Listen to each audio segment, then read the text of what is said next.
take the test, make sure you wipe down the foot pads and the handles and stand on it without socks and shoes. Next, enter your ID. If this is your first time doing it, pick a number that you're going to remember. I would pick a 4-digit PIN or the last 4 of your cell phone number. If you've entered it before, it should pull up your history as far as your age and your height. Make sure you put that information in and then follow the prompts. When you're taking the test, make sure that your thumbs are on the top part of the handles, your palms are on the bottom, and your feet are flat on both of the electrodes on the bottom. After about 20 seconds, the test is done, and wait for the results to print. Now that our result sheet has printed out, it's time to go over what exactly these numbers mean. Starting at that top column there, where it says the ID, the height, the age, the gender, the test date, and the time. That's just our general information.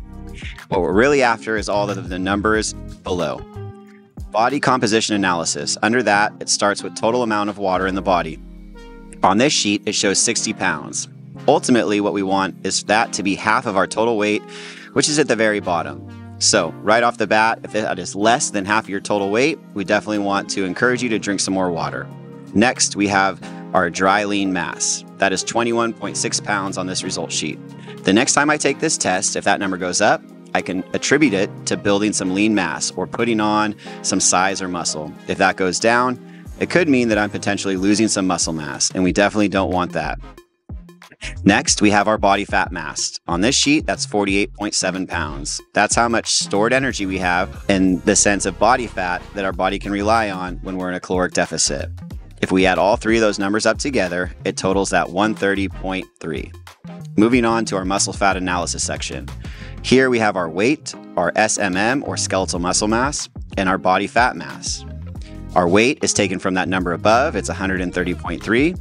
Our body fat mass is taken also from above at 48.7, where our skeletal muscle mass at 42.6 is a combination of our bones, organs, as well as our dry lean and mass. So it takes that 21.6 number and adds it to our skeletal structure. Here, what we're looking at is, if you notice, if I draw a line from the 130 down to the 42, down to the 48, it would make a C shape. Ultimately, what we're looking for is more of a D shape. So to achieve that, I would need to have more skeletal muscle mass than body fat. Or basically, I want that middle line to be larger than that bottom line. Next, if I look at the down arrow, the minus sign, and the up arrow, that is based off of your height and gender in relation to averages. So if those numbers are on the left side, it means that we're below average. If it's on the middle, it tends to mean that we're in the average range based off of our height and gender, and to the right means above average. But again, what we're really looking for here is creating a nice solid D shape. Next, we have our obesity analysis. Here it shows BMI and percent body fat. It shows BMI just to show that it's pretty much an outdated equation, where percent body fat is a lot more accurate depiction of what's going on. For males, the deemed healthy range is between 10 and 20%, where for females, it is between 18 to 28%. So depending on where you are, you're going to want to make some adjustments or changes to your life to fit within those ranges. But we want to remember that we're playing the long game here, so don't get discouraged if you feel like you're outside a little bit too far. I promise with consistency, you'll get to where you want to go. Next, we have our segmental lean analysis. Here it shows our left arm, right leg, left leg, and trunk. Down below, you also have those percentages. For the left arm, for example, it says 90.2%. For the left leg, it says 72.8%. And then the right arm and right leg are 94.1 and 74.3 respectively.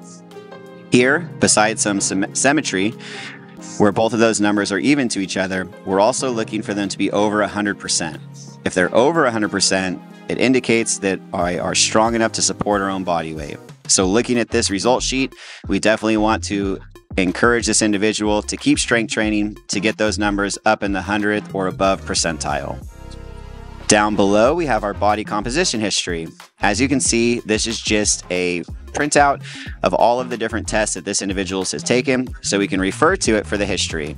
Moving to the top right, we have our body fat lean body mass control center. It gives you some ideas on where to be within those average ranges. So for this individual to fall within those average ranges based off of their height and gender, they would need to lose 22 pounds of body fat while putting on 8.4 pounds of lean mass. Again, this might not be in line with what this individual's personal goals are. This is just some recommendations. Next, we have our lean body mass. Here it's 81.6. To find that number, you take your total weight subtracted by your body fat, and that is your lean mass. The higher that number is, the more lean mass we have, the healthier and stronger we are. And finally, we have our basal metabolic rate. And in my opinion, this is really where the magic in this machine lies. So our BMR is how many calories our body needs to just live our daily life at rest. So this individual would need to consume about 1,168 calories just to live, to breathe, to get up, to go to the bathroom, do some chores outside. That does not include any purposeful exercise.